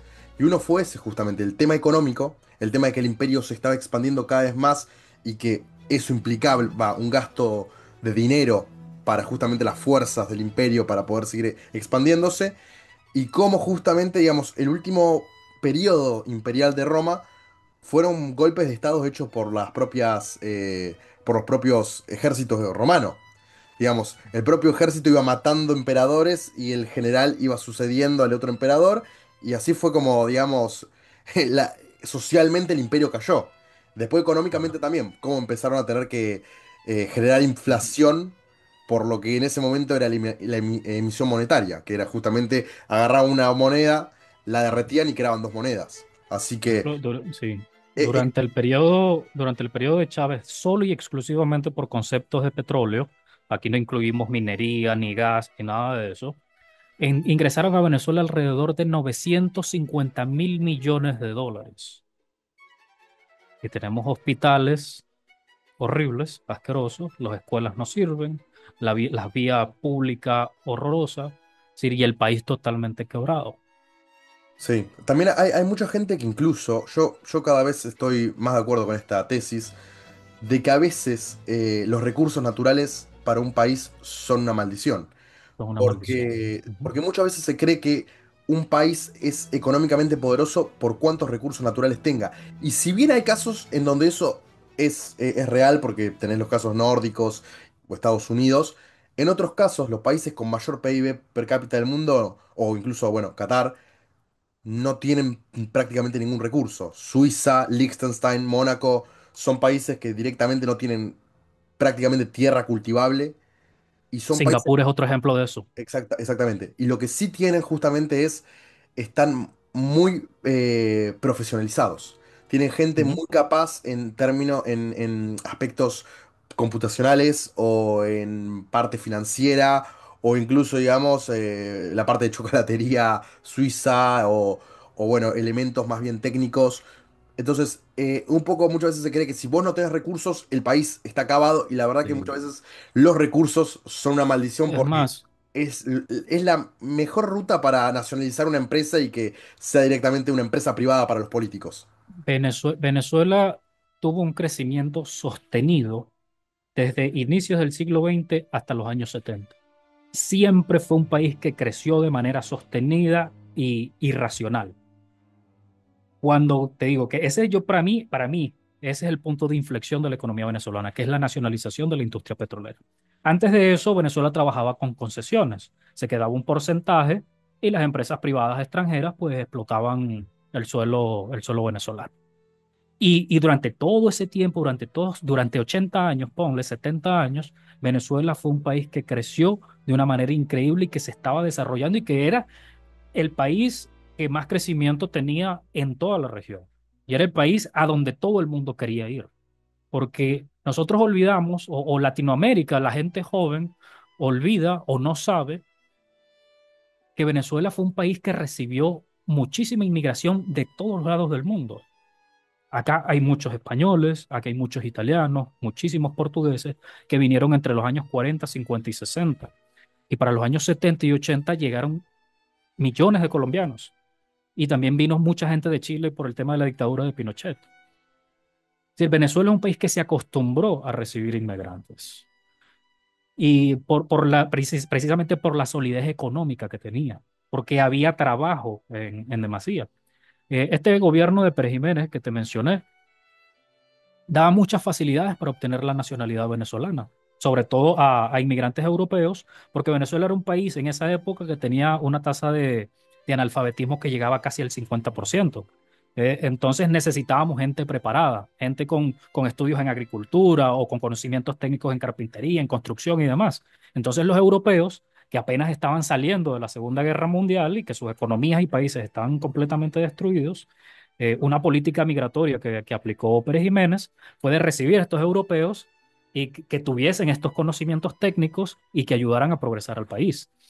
Eh, entonces, ese punto de inflexión de la nacionalización de la industria petrolera fue para mí lo que arruinó al país, porque nos dio esta mentalidad de que tenemos dinero infinito y que el dinero infinito precisamente nunca se va a acabar, pero nos encontramos con esa realidad de que no podemos depender de los precios de la materia prima, porque esa fue otra cuestión, que se nacionalizó la industria petrolera y en los años 80 el precio del petróleo bajó. Y ahí fue donde comenzó la gran crisis económica venezolana. Y de hecho Venezuela no tiene una inflación de un dígito desde los años 80. De ahí en adelante ha sido superior al 10%. Entonces Venezuela no ha salido de una crisis económica desde los años 80. Lo que pasa es que el chavismo llegó y exacerbó todos esos vicios que ya teníamos y le agregó otros. Es decir, multiplicó por 1 millón todos los vicios políticos y económicos que teníamos en nuestro país. Y eso generó es la mayor crisis de nuestro país en la historia. Hermano, mira, yo, yo más bien fui de los afortunados que no sufrió tanto la época de 2016 hasta el 2019-2020, porque yo tuve amigos que en esa época estábamos en la universidad que bajaron 15, 20 kilos de peso porque no comían muy mal por el tema de la hiperinflación, de la escasez, era horrible. Eh, Tú veías a la gente en la calle y parecían zombies, ropas viejas, ropas rotas, casi en los huesos, sobre todo la gente mayor, es decir, la gente joven pues aguantábamos más por ser jóvenes, pero la gente mayor se veía totalmente demacrada. Mi padre, que era ingeniero agrónomo y que él tuvo una carrera bastante exitosa por un tiempo y que de hecho el chavismo arruinó su empresa, em, llegó un momento en el que su salario realmente no alcanzaba para mucho, muy poco. Es decir, yo digo que la gran mayoría de los venezolanos hemos reprimido un montón de recuerdos de esa época, porque fue una época muy, muy, muy mala para todo el mundo. Incluso la gente que tenía dinero la sufrió demasiado, porque por más dinero que tuvieses, no encontrabas comida porque no había. La escasez era a ese nivel que básicamente había gente que hacía filas en los supermercados la noche anterior para poder comprar comida el día siguiente. Y esto te lo hacía la persona que vivía en un barrio pobre hasta el que vivía en un barrio de clase alta, porque no había comida. No, realmente cuando uno escucha estas historias, uno dice, Dios mío, ¿no? Y supongo que para la gente mayor es todavía más duro porque ellos sí Ujú. tienen recuerdos de la época donde por ahí las cosas no Exactamente. estaban tan terriblemente mal, ¿no? En cambio, por ahí Sí, gente sí, más joven, no solamente porque físicamente van a estar más fuertes, sino no conocieron directamente otra cosa. Entonces, un poco ya te exacto. acostumbraste a eso. Yo, por ejemplo, digo, obviamente acá en Argentina no tuvimos tenemos una inflación galopante de niveles astronómicos, no a ese nivel de tantos años igual, aunque más o menos, pero yo tengo el recuerdo desde que nací yo en 2003, la inflación siempre existió. No tengo Sí. recuerdos de una Argentina sin inflación y mi madre prácticamente tampoco. Mi abuela sí me cuenta, me dice, yo, mi bisabuelo era carpintero de un pueblo de Santa Fe, una provincia acá, y ella me dice, mi papá me podría haber pagado la carrera de artista en Italia siendo carpintero. Y eso solamente era Sí. posible porque había dinero, dinero estable, vos podías ahorrar y tenías la capacidad esa. Muchas veces lo que la gente no entiende, y esto más por el lado de la derecha, es la gente, gran parte de la gente pobre actualmente no es pobre porque quiera o porque sean vagos, sino porque el sistema económico te obliga Está a ser jodido. pobre. Exactamente, no podés ahorrar aunque quieras. Si vos sos pobre ahora, lamentablemente estás condenado a ser pobre, porque la economía en sí no te permite ahorrar. Y ese es el gran problema de todo. Y yo soy graduado de la universidad, ya me gradué hace bastantes años, me gradué con honores y demás, y me gradué justamente en medio de esa crisis económica y política. ¿Cuál fue mi solución? Trabajar, yo soy contador, ¿y cuál fue mi solución? ¿Trabajar de contador? No. En ese momento los venezolanos estábamos buscando la manera de buscar mejores ingresos y ingresos en monedas estables, y mi primer trabajo profesional fue trabajando remoto a una empresa estadounidense y recuerdo que mi primer salario fueron de $60 al mes. Y en esa época $60 era muchísimo dinero. Era demasiado dinero para nosotros. Y, y aún así, la gente cree que Venezuela salió de la crisis porque simplemente no estamos tan mal como en esa época. Eso es mentira.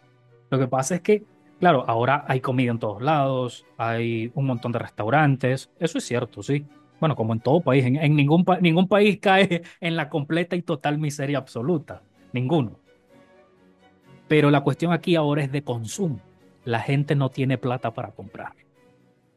Bueno, en esa época tampoco, pero allá no, en esa época no tenía plata y tampoco habían productos. Ahora hay productos, pero no hay plata.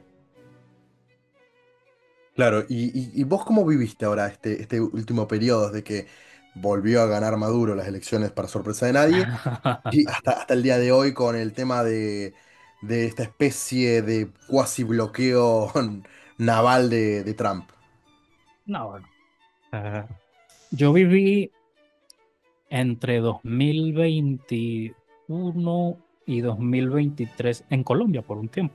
Simplemente decidí irme, entonces, para vivir en otro lado y ya está. Eh, Como te digo, yo tengo ya como 8 o 9 años trabajando remoto para empresas extranjeras, porque es la única manera de tener un salario medianamente digno, porque los salarios acá en Venezuela también son horrorosos. Eh, eh, entonces, cuando yo me regresé definitivamente a Venezuela, yo me regresé a un pueblo muy pequeño de Trujillo, así se llama el estado. Y digamos que en ese pueblo, pues yo me aislé muchísimo del tema político porque, es decir, está tan aislado que parece que no estás en ese país en donde hay tantos problemas. Porque ahí la gente es muy autosuficiente, es un pueblo de agricultores, de ganaderos. Entonces, claro, obviamente la crisis le pega a todo el mundo, esté donde esté. Pero, pero en la ciudad, cuando no tenías comida, no tenías comida y punto. En un pueblo hay alguien que tiene una siembra de algo y va y lo agarra y se lo come y al menos mete algo en su estómago. Eh, entonces, bueno, cuando regresé ya, Venezuela se estaba recuperando un poco, al menos no estaba tan mal como en esa época que te mencioné. Y yo simplemente seguí trabajando y no intenté aislarme por todos los medios de la política, porque yo sabía que yo como individuo no podía hacer nada. Entonces, estar pendiente de la política todo el día y todos los días te aniquila la cabeza, sabiendo además que no hay manera de sacar a esta gente del poder. Entonces era un ejercicio inútil porque solamente te ibas a estresar y no ibas a resolver nada. Entonces, también luego, como es un pueblo y no hay nada que hacer, decidí mudarme a Caracas. Eh, y la verdad, la vida en Caracas es muy diferente a la vida del resto del país, como en todas las capitales. Las capitales están más protegidas, las capitales tienen más recursos. Acá, por ejemplo, la electricidad no se va nunca. En donde yo vivía, en varias ocasiones pasé 2 y 3 días sin electricidad. Entonces, obviamente, la capital está mucho más protegida porque esta es la casa del chavismo, básicamente. Entonces, es un mundo completamente diferente. Claro que para vivir en la capital tienes que tener un buen dinero o vivir en una zona muy pobre que te pueda alcanzar para vivir acá en la capital. Y con el tema de Nicolás Maduro y su grandiosa victoria, eso fue una situación bastante dura porque a nivel político yo todavía estaba viviendo en este pueblo que te dije. Y claro, María Corina Machado estableció esta estrategia de proteger las actas en donde se mostraban los votos reales de la gente. E incluso en mi pueblo hubo persecución política. A uno de los, ni siquiera un político, sino uno de los militantes que colaboró, que si llevándole agua y comida a los testigos de mesa, am, lo metieron preso. Lo agarraron y lo mandaron para acá, para Caracas, y le metieron 15 años de cárcel, simplemente por ser opositor. Y durante ese periodo de tiempo, esas 2, 3 semanas, realmente yo no confiaba en nadie, porque cualquier persona te podía vender con el gobierno y te metían preso porque sí. Sí, llegaba un momento, yo todavía tengo familiares que son chavistas, incluso y que votaron nuevamente por Nicolás Maduro. Yo ni siquiera confiaba en ellos, porque no sabía qué podían hacer. Estaba en una paranoia realmente, o sea, todo el país estaba paranoico por eso mismo, porque hubo, como te digo, en esas 2, 3 semanas posteriores, en donde agentes del gobierno llegaban a casas y se llevaban a gente presa, simplemente por ser testigos de mesa. Los testigos de mesa son los que cuentan los votos y protegen estas actas, en donde se muestran los votos. Entonces, obviamente, nadie confiaba en nadie, porque tu vecino de toda la vida, que es chavista y que siempre ha tenido una relación amistosa contigo, podía funcionar como informante para el gobierno y te podían venir a joder a tu casa al día siguiente. Muy orwelliana la situación, realmente. Exactamente. Eso Ujú. me recordó mucho a este libro de Alexander Solzhenitsyn, Archipiélago Gulag, en donde tu propio vecino te vendía con la checa porque le podían dar una bolsa de comida más. Que acá eso también es popular, pues que el gobierno vende unas bolsas con algo de comida y son muy baratas. Y, y había gente que podía vender a su vecino por eso, por una bolsa más de comida. O porque creían que le iban a dar un puesto político en algún lado. No, es realmente un estado de espías. Vuelven a la propia ciudadanía un agente de espionaje para Exacto. ellos mismos. Ujú. Y a día de hoy, ¿cómo anda todo el tema ese de la persecución? Supongo que debe seguir igual, pero por ahí no tan a flor de piel, ¿no? No, no, no tan agresiva como en esos días, pero igual tienes que estar muy pendiente de quién está a tu lado cuando estás hablando de política, realmente. Y todo lo Yo, que es por redes ejemplo, sociales está ah, muy vigilado, más o menos. bueno, Twitter la bloquearon. Lo bloquearon, pero la gente entra con VPN igual, incluso los propios chavistas, porque los chavistas aman Twitter. Sí, imagino. Entonces bloquearon Twitter, pero lo siguen utilizando, por supuesto. Am, pero bueno, justamente durante esas semanas posteriores al tema de las elecciones, a mucha gente la metieron presa porque por WhatsApp publicaron su descontento de que se habían robado las elecciones y precisamente alguien que tenía en sus contactos veía eso, lo reportaba al SEBIN, que es el Servicio de Inteligencia venezolano, e iban a sus casas y se los llevaban presos. Entonces, Distópico, realmente distópico. sí. Y acá estamos como siempre, como a lo mejor decían nuestros abuelos que vivieron alguna dictadura. Mientras no hables de política, nadie se mete contigo. Bueno, acá también, Pero, mi, ajá. mi abuela, eso es algo que está muy a flor de piel en ella, siempre. O tengo yo un libro de política o alguna cosa, siempre me dice, no, no, no puedes mostrar mucho eso. Yo digo, es algo que me doy cuenta que quedó en la sociedad. Por ahí uno, por ahí, Claro, como no lo vivió, justamente, no lo entiende tanto. Pero exactamente. se nota que está ese miedo, que no lo expresan ni siquiera con miedo, porque decir que tenés Ujú. miedo ya también es Es como algo que, es algo que ya está como insertado tal cual, sí. naturalmente. Es decir, es más instintivo que sentir miedo. Es como, Sí, hey, sí, sí. cuidado con esto. Mi Sí, abuela me sí. dice, esto con en la dictadura, y yo le digo, pero abuela, ya pasó hace más de 40 años. Pero se nota que sigue estando, ese recuerdo Claro. es muy, muy Sí, presente. sí, Pero bueno, absolutamente. realmente me es muy choqueante todo lo que me contás. Obviamente uno escucha todo esto, pero escucharlo de alguien que está ahí en ese momento es duro realmente. Supongo que para Sí, vos todavía más duro. Pero sí, realmente es un clima muy triste, muy triste. Y ahora con todo el tema sí, de Trump, que estuvo viendo una serie de inscripciones militares, una cosa así, sí, sí. llamamiento a las milicias, ¿no? Sí, bueno, lo que hace el chavismo Todo con el tema de propaganda. las milicias, sí, más propaganda, más show para demostrar que ellos también tienen fuerza y demás, pero y lo que está haciendo Trump también es un poco show, porque es decir, mira, Estados Unidos ya no tiene el mismo poder político de los años 80, de los años 70, que podían entrar a un país y les daba la gana, como les daba la gana, y nadie se oponía. Acá llega a entrar, qué sé yo, un buque estadounidense a aguas venezolanas y se va a oponer incluso los políticos de derecha de la región. Eso es así, porque ya el tema del Plan Cóndor, ya el tema de Estados Unidos interviniendo, incluso para ellos no es conveniente a nivel económico el estar ingresando en países. Y Trump, una de sus propuestas era retirar las tropas de donde estuviesen. Y para sorpresa de nadie no lo cumplió. O sea, de hecho Entonces, empezó a mandar, retiró de algunos lados, pero empezó a mandar en otros. sí. Y es un poco, lo que pasó Entonces, hace poco con la lancha, es un poco de eso también, digamos, decir, bueno, sí, damos un golpe que parezca llamativo en tema de medios de comunicación, pero que realmente no afecta ni cambia nada. no, no, para nada. Y los chavistas no son tan pendejos como para responderle militarmente a los Estados Unidos. Ellos saben que los pueden destruir en una fracción de segundo, porque nuestro ejército está muy diezmado. Claro. Hay mucha deserción y ellos básicamente están aceptando a cualquier persona sin ningún criterio físico. Es decir, tú ves acá a militares que miden unos 60 y pesan 50 kilos. Entonces parecen más niños que militares. Sí. Eh, por eso mismo, porque dentro de las Fuerzas Armadas durante un tiempo también pasaban hambre, durante esa crisis económica que te mencioné. Eh, y de una u otra forma también doblegaron a los soldados rasos de esa manera.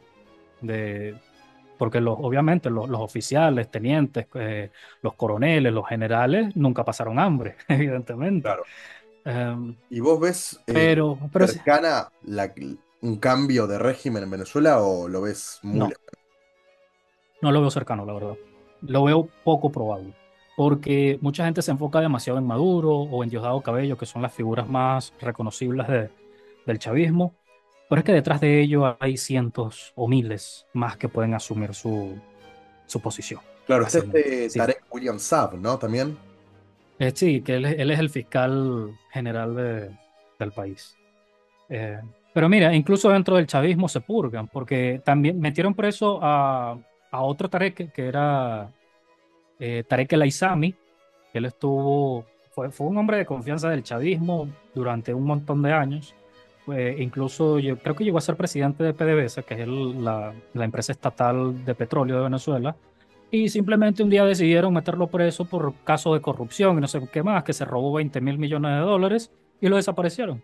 Nadie sabe dónde está ese tipo. Supuestamente está preso, pero Claro, realmente sí. fuertemente. Preso abajo de la tierra, seguramente. Sí, sí, sí. Vos dijiste en este video de Kirk que para vos la democracia liberal está muerta o está en proceso de función. Sí, absolutamente. Porque las democracias están mutando a estilos de gobiernos más personalistas.